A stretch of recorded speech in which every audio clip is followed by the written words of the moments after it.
Hello there, welcome to the final video in the box mode series. This one's going to be on the Locrian scale, our final mode. If you haven't seen the other modes and the other scales and the other videos, go and watch those first so you understand what the hell this is all about and you will be a wiser man or woman. So, to the Locrian scale. Right then, Locrian scale. Starting on the low E, 14, 15, 17. Then 14, 15, 17 on the A as well. Then 14, 16, 17 on the D and G. So, and then 15, 17, 19 on the B and the E. So there's a lot of repeating patterns.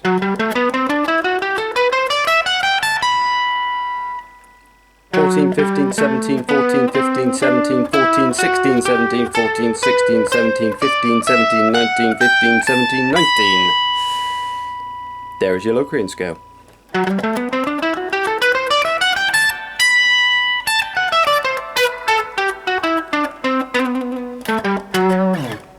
Slowly.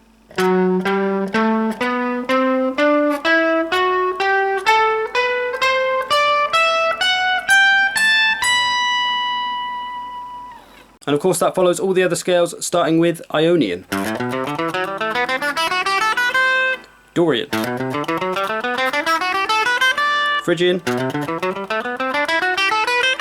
Lydian, Mixolydian, Aeolian, bringing us to Locrian. That's all your 7 boxes in one place, in one go, in one key. Well, not in one place because it's all over the fretboard. All over the fretboard, and then once you've got through Locrian, then you start again back on Ionian.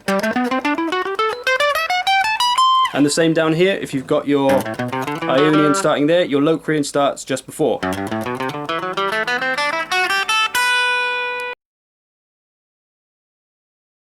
Now, I just want to explain a brief bit of theory just so people don't run around saying things that aren't necessarily true. So if you play a certain box, let's say Phrygian, just because I'm playing that box, if I play it by itself, it doesn't really give me the Phrygian mode. It's not really the Phrygian sound, it's just a scale that starts in a different place in the major. So if you think you're playing in the Phrygian mode by just playing this scale, you're not. It's what you play with this scale that will give it that Phrygian sound or not. So if you're playing with another guitar player and they're playing certain chords, that's what's going to dictate how your scale sounds. So if your other guitar player is playing a chord sequence that starts on the 3rd chord of their key, so let's say G major, as we've done with all these scales, they're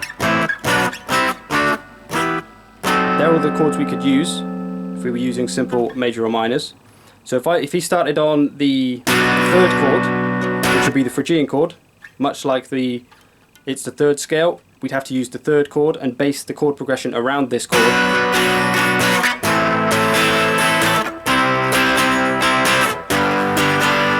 Then we'd have the Phrygian mode if we played it over the top. Now if the chord sequence started somewhere else, let's say the person started their chord sequence on the 2nd chord, which would be A minor or A Dorian. Okay, that would be the same as using our A Dorian. If they started their chord sequence on the 2nd chord and you played the 3rd box, you're not really playing in Phrygian. Even though it's a Phrygian box, the 3rd box, it's not really the Phrygian mode because it doesn't have the sound and the tone of it. It would be the Dorian box, if anything, because the person playing with you is playing a Dorian chord progression because they started on the 2nd chord of the 7 possible chords that you could have used. It's kind of difficult to explain, but I'm just trying to give you a basic thing because I don't want people to run around saying that they're playing in a certain mode when they're actually not, just because they don't realise the theory of it. So that's just a very basic theory thing of it. I won't go too much into it because I don't want to confuse too many people. Probably have already, but whatever. If people are interested in this, maybe I'll do a full video on it to help people understand. But yeah, just be aware of the chords that are being played with your scale. So if you're playing a Mixolydian, and the person isn't playing on the starting on the 5th chord with their chord progression, it's not necessarily Mixolydian. So you have to find out what the other person is playing to know what kind of tone you're playing, what mode you're playing. Hopefully that makes a tiny little bit of sense, but it doesn't matter too much. as long as you know your boxes and you can find your way around the fretboard. I'm sure there's millions of videos out there on modes and books and stuff, so have a look, investigate it if it interests you, and yeah. And with this video we conclude the box mode series. If you watched all 7 videos, awesome, thanks for watching them, I hope you found them useful. I think this is something that every guitar player can find useful at some point in their life, and it's going to be useful to you till the day you die. So master it, learn it, get it in your head, and see what you can do with it. If there's anything you don't understand, drop me a message, drop me a comment if you're confused by anything, and I will try to make light of it for you and help you understand it. So yeah, thanks for watching, and I will see you in the next videos, whatever they may be.